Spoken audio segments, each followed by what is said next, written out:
Hello everyone, welcome back to my YouTube channel. और आज की जो वीडियो है वो वीडियो आप सबके लिए बहुत ज़्यादा इंपॉर्टेंट है, क्योंकि बहुत से लोगों ने मुझसे सवाल पूछा था कि प्रोक्रास्टिनेशन को कैसे डील किया जाए, हाउ टू बीट प्रोक्रास्टिनेशन। तो सबसे पहले बताता चलूँ कि जब मुझे ये सवाल मिले अपने सोशल मीडिया हैंडल के ऊपर तो मैंने सोचा क्यों ना उसके ऊपर वीडियो बनाई जाए। लेकिन मैंने जो अपनी ज़िंदगी के ऊपर प्रोक्रास्टिनेशन अप्लाई की, this become a disaster, because मैं क्रोनिक प्रोक्रास्टिनेशन के अंदर चला गया था और मेरे लिए सबसे बड़ा मसला ये हो गया था, मेरी राइटिंग वर्क बर्बाद हुआ, मेरा स्केड्यूल बर्बाद हुआ, मेरा काम करने का तरीका बर्बाद हुआ। तो प्रोक्रास्टिनेशन कोई छोटी चीज़ नहीं है, प्रोक्रास्टिनेशन बहुत बड़ी बला है। अब इस बला को जानते हैं प्रोक्रास्टिनेशन आई कहाँ से ही और ये है क्या। तो ग्रीक में इसको अकारसिया कहते हैं। अकारसिया मतलब lack of self control. University of Calgary के मुताबिक खास तौर पे जो एकेडेमिया में स्टूडेंट्स मौजूद होते हैं, 80 to 90% स्टूडेंट्स जो है वो प्रोक्रास्टिनेट करते हैं। तो आप जान सकते हैं कि प्रोक्रास्टिनेशन कितना बड़ा मसला है, खास तौर पे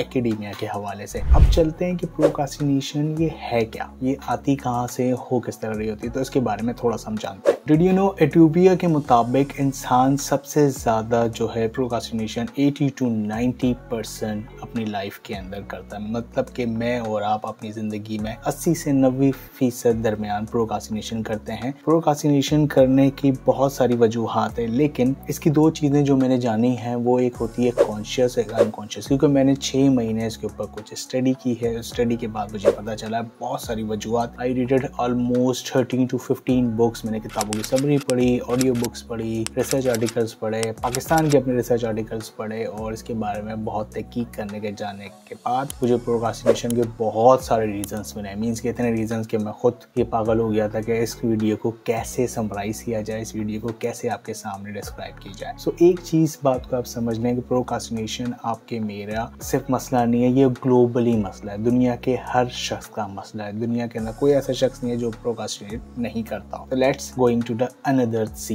कि प्रोक्रास्टिनेशन की कौन सी टाइप्स होती हैं, किस तरह की होती हैं। तो जानते कितनी तरह के प्रोक्रास्टिनेटर्स होते हैं अपनी जिंदगी में, आप जो एक्सपीरियंस करते हैं। I have make some notes for you as well, जो मैं आप लोगों के सामने शेयर भी करूंगा। नंबर 1, पैसिव प्रोक्रास्टिनेटर, वो लोग जो कि खास तौर पे अपने टास्क को डिले कर देते हैं, कहते हैं भाई मुझे करना नहीं, मुझे समझ में नहीं आ रहा, मुझे क्या करूं। दूसरा होता है वॉरियर। ये वॉरियर्स जो होते हैं टेंशन में रहते हैं, अच्छा कैसे करूंगा, क्या करूंगा, कब क्या होगा, कैसे होगा। Third one is I just got it overdoer. ये इतना ज्यादा काम कर रहे होते हैं कि बस टाइम ही नहीं होता दूसरी चीजों के लिए। ये कहते हैं कि मैं दूसरे काम के ऊपर तवज्जो क्यों दूं जो मेरे पास इतना ज्यादा पहले से टेबल पे मौजूद है। That's why they procrastinate a lot. Number 4, perfectionist. Perfectionist वो होते हैं जो अपने काम में कहते हैं कि नहीं, मुझे परफेक्शन लेवल पे आना तो मैं करूंगा, जब मैं 90% पूरी स्टडी कर लूंगा तो मैं इसके नोट्स बनाऊंगा। एंड देन ही स्टार्टेड या she started to make procrastination. उसके अंदर वो लूप में फंस जाते हैं। दूसरा होते हैं ड्रीमर, जो सारा दिन सोचते रहते हैं इस बात पे कि मैं अभी काम स्टार्ट करूंगा, अभी काम स्टार्ट नहीं करूंगा। एक और जो मुझे बहुत मजे का मिला वो मिला क्राइसिस मेकर्स। क्राइसिस मेकर्स ये होते हैं कि ये प्रोक्रास्टिनेट खुद भी करते हैं और दूसरे को भी प्रोक्रास्टिनेशन के अंदर दखल देते हैं। मीन्स कि अपना तो बेड़ा गर्क करना है लेकिन सामने वाला का भी बेड़ा गर्क कर देते हैं। सो इनसे थोड़ा बच के। फिर एक बहुत मजेदार मुझे मिला जो कि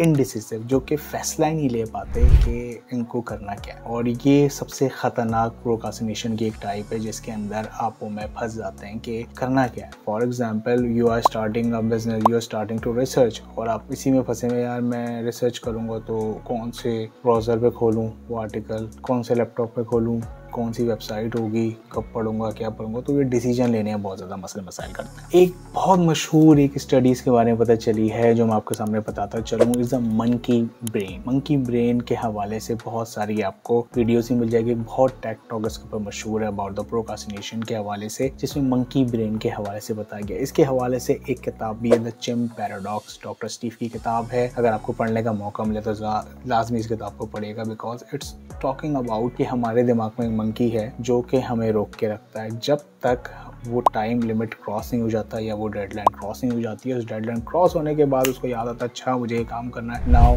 मंकी जो है पैनिक, और जब पैनिक होता है तो आप बोलते हो एकदम से अपने दिमाग को कि अब काम करना शुरू कर दे। That's mean you got in the anxiety mode, you got in the stress mode कि अब मैं इस काम को कैसे डील करूँ। एक स्टडी जो मुझे सबसे ज्यादा बेहतर लगी खासतौर पर डील करने के हवाले से, वो स्टडी मुझे पता चली डिप्लोमेट कॉलिन पॉवेल के हवाले से। उन्होंने बताया कि कैसे आप 40 to 70% के दरमियान अपनी प्रोक्रास्टिनेशन प्रोक्रास्टिनेशन को डील कर सकते हैं। इसको डील करने का तरीका सिंपली ये है कि आप इस बात पे ना आ रहे हैं कि मैं अगर 100% पे जाऊंगा किसी भी काम पे तो वो काम स्टार्ट करूंगा। You have to just start it. अगर आप 70% तक उस काम को अगर समझ गए हैं, you have to just take action. It's helps you out कि आप प्रोक्रास्टिनेटिंग को बहुत ईजिली डील कर सकते हैं। इट्स नॉट मुश्किल थिंग, इट्स ईजी थिंग। एक चीज आपको बताता चलूं कि प्रोक्रास्टिनेशन के हवाले से इट्स अबाउट द ADHD लोग होते हैं जो कि हाइपर एक्टिव लोग मौजूद होते हैं, जिनमें जो कि बचपन से उनके अंदर ये एक बिहेवियर का एक चैलेंज फेस उनको करने को मिलता है। उनको सबसे ज्यादा मुश्किलात होती है इसको डील करने। मीन्स के they are the hyper active, they are the person who easily distracted, जो एक जगह बैठ नहीं सकते हैं, सुन नहीं सकते हैं चीजों को,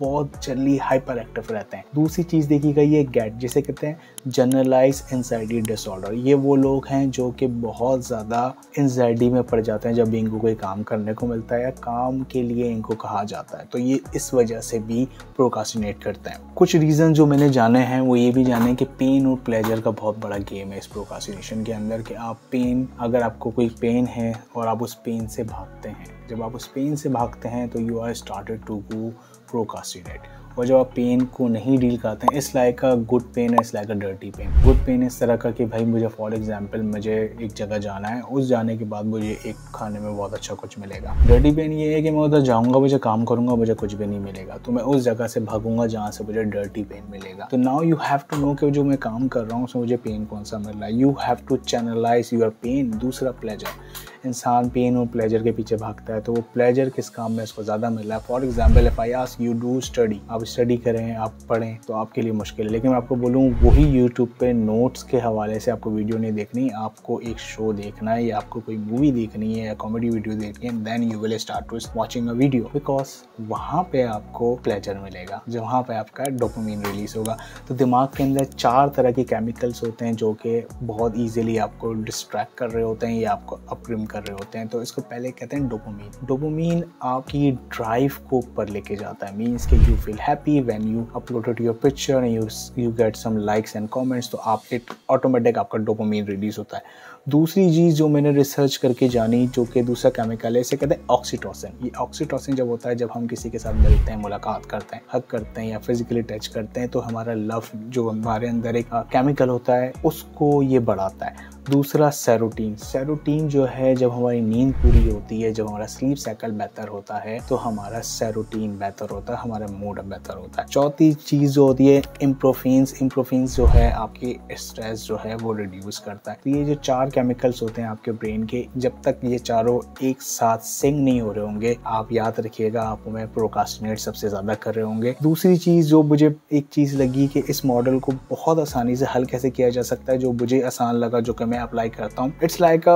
it's not about the thing कि आप प्रोक्रास्टिनेट कितना करते हैं, इट्स अबाउट कि आप क्रोनिक प्रोक्रास्टिनेटर तो नहीं। क्रोनिक प्रोक्रास्टिनेटर मींस कि आप उठ रहे हैं और आपसे उठा नहीं जा रहा। There is a one hint मैं आपको दे रहा हूँ इसके हवाले से कि लेजीनेस और प्रोक्रास्टिनेशन में दोनों में फर्क है, ठीक है। Lazy person is not a procrastinator certain time, okay, you have to understand it. Procrastination you have to do, मैं भी करता हूँ, आप भी करता हूँ, आप सबको। इट्स लाइक हम उस टास्क से भागते हैं जो टास्क हमें तकलीफ देता है। तो उसका सिंपल हर तरीका ये है, जो काम आप कर रहे हैं उस टास्क की एक लिस्ट बना लें और लिस्ट के साथ साथ सामने फीलिंग लिखें कि मुझे इस काम को करते हुए या काम को करने का सोचते वक्त क्या फील हो। देन उसके आगे उसकी कॉस्ट लिखें। कॉस्ट ये लिखें, अगर ये काम मैं डिले करता हूँ तो उसकी मुझे क्या कॉस्ट भरनी पड़ेगी। फिर उसके आगे आप बेनिफिट लिखें, अगर ये काम मैं कर लेता हूँ तो उसका बेनिफिट क्या होगा। जब अपने दिमाग को आप ट्रेन करते हैं इस बात के लिए कि आप किस कॉस्ट पे और किस बेनिफिट के ऊपर काम कर रहे हैं, तो आपका दिमाग आपको ऑटोमेटिक इस बात के ऊपर लेकर जाता है। Now you have to work on your benefit.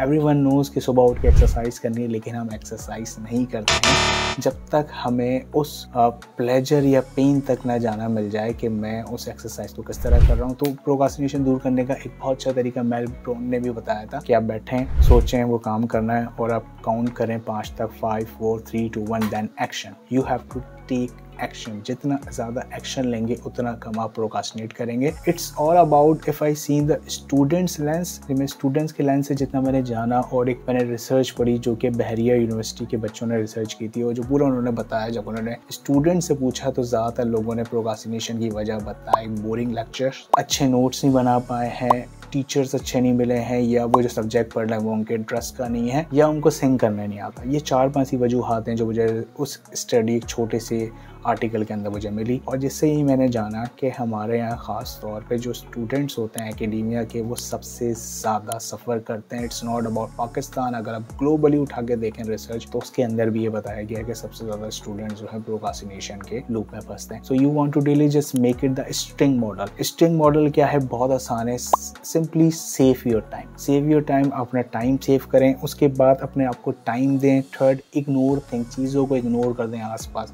जो आपको डिस्ट्रैक्ट करती है। नंबर 4, ब्रेक ना लें। Number 5, reward. जब तक रिवॉर्ड नहीं लगाएंगे तो आप प्रोक्रास्टिनेशन को डेली कर सकते हैं। तो how I dealing my procrastination is a big question. I do usually make my schedule. मैं स्केड्यूल को फॉलो करता हूँ, मैं गूगल असिस्टेंट यूज़ करता हूँ। मुझे जो भी काम करवाना होता है मैं उसको कह देता हूँ मेरे कैलेंडर पे लगा दे, मुझे अलार्म सेट कर दे ताकि मैं उस काम पे एक्शन लूँ। दूसरा, जब मैं वो काम नहीं करता तो मैं उसके ऊपर अपने आप को सज़ा देता हूँ, ठीक है। It's punishment. Punishment is like अगर मैंने आज रात आर्टिकल पब्लिश नहीं करा, ठीक है, तो कल मैं इतने पैसे किसी को या तो डोनेट करूंगा या अपने दोस्त को दे दूंगा, ठीक है। So when you go to the punishment site, वो आपको बहुत हेल्प आउट करता है। फिर एक और चीज़ जो मैंने बहुत अच्छी तरीके से जानी इस 6 महीने के अंदर, वो ये कि आपको अकाउंटेबिलिटी अगर पार्टनर मिल जाता है तो now you become a super human, क्योंकि वो आपको हेल्प आउट करता है। अकाउंटेबिलिटी पार्टनर प्रोक्रास्टिनेशन डील करने में आपने उसको बताया मुझे ये काम करना है, अगर ना करूँ तो मुझे ये आप सज़ा दीजिएगा या ये जज़ा दीजिएगा। अकाउंटेबिलिटी पार्टनर आपसे डेली आपसे पूछता है आपने काम करा या नहीं करा। मीन्स कि आपके पीछे एक बंदा लग गया है जो आपके सर पे खड़े होकर आपको काम करा रहा है। Now you starting to make your discipline. This is not a issue about the motivation, this is the issue about the discipline. जितना बेहतर आप डिसिप्लिन होंगे उतना बेहतर आप डील कर पाएंगे। जितना लैक ऑफ डिसिप्लिन होंगे प्रोक्रास्टिनेशन के अंदर,